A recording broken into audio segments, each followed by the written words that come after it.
UKLO 1 year masters. No IELTS required up to 5 years visa. High visa success rate.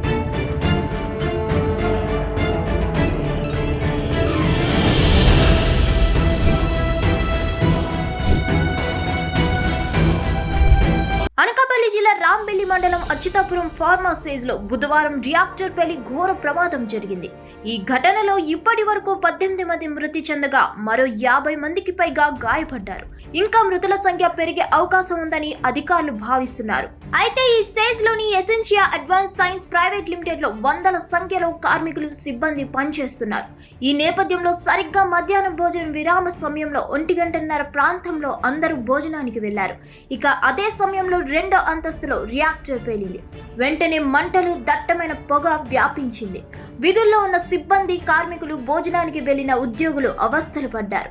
అయితే ప్రమాదం ధాటికి భవనంలోని ఒక అంతస్తు స్లాబ్ కూలిపోవడంతో ప్రమాదం తీవ్రమైంది. ఇక ఆ సమయంలో దట్టమైన పొగ అలుముకోవడంతో ఏం జరుగుతుందో అర్థం కాని పరిస్థితి. భారీ శబ్దంతో సమీప గ్రామాల ప్రజలు ఒక్కసారిగా ఉలిక్కిపడ్డ పరిస్థితి. దీంతో ఒక్కసారిగా అక్కడున్న వారంతా ప్రాణ భయంతో బయటకు పరుగులు తీశారు. ఈ నేపథ్యంలో చుట్టుపక్కల నుంచి అగ్నిమాపక యంత్రాలు వచ్చి మంటలను అదుపు చేశాయి. మంటలకు కొందరు మరణించగా భవనం స్లాబ్ కూలి ఆ శిథిలాల్లో కొందరు మృత్యువాత పడ్డారు. గాయపడిన వారిని చికిత్స కోసం వేర్వేరు ఆసుపత్రులకు తరలించారు. వీరిలో సుమారు 60% పైగా కాలిన గాయాలతో ఉన్న వారి పరిస్థితి విషమంగా ఉన్నట్లు తెలుస్తుంది. ఈ నేపథ్యంలోనే మృతుల సంఖ్య పెరిగే అవకాశం ఉందని భావిస్తున్నారని తెలుస్తుంది. ఈ ప్రమాదం జరిగిన సమయంలో ఫ్యాక్టరీలో సుమారు 350 మందికి పైగా కార్మికులు ఉన్నట్లు చెబుతున్నారు. ఈ ఘటనపై ఆంధ్రప్రదేశ్ ముఖ్యమంత్రి తీవ్ర దిగ్భ్రాంతి వ్యక్తం చేశారు. ఇక ఈ ప్రమాదంపై ప్రధాని నరేంద్ర మోదీ తీవ్ర దిగ్భ్రాంతి వ్యక్తం చేశారు. ఈ ప్రమాదంలో 18 మంది చనిపోవడంపై సంతాపం తెలిపారు.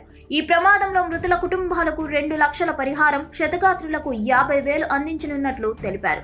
క్షతగాత్రులు త్వరగా కోలుకోవాలని ఆకాంక్షించారు.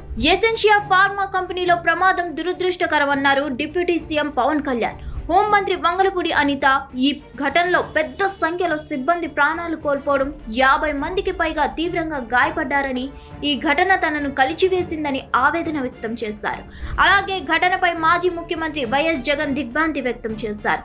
ఈ ప్రమాదంలో మరణించిన వారి కుటుంబాలకు 1 కోటి చొప్పున పరిహారం ఇవ్వాలని డిమాండ్ చేశారు. అంతేకాదు గాయపడిన వారు కోలుకునే వరకు ఆర్థిక సాయం అందించాలన్నారు. హిట్ టీవీ యాప్ ని డౌన్లోడ్ చేసుకోండి. ఇందులో short news, live news, entertainment movies అన్ని అవైలబుల్ గా ఉన్నాయి. Please download Hit TV app. Hit TV app. Hit TV app ని ఫ్రీగా డౌన్లోడ్ చేసుకోండి.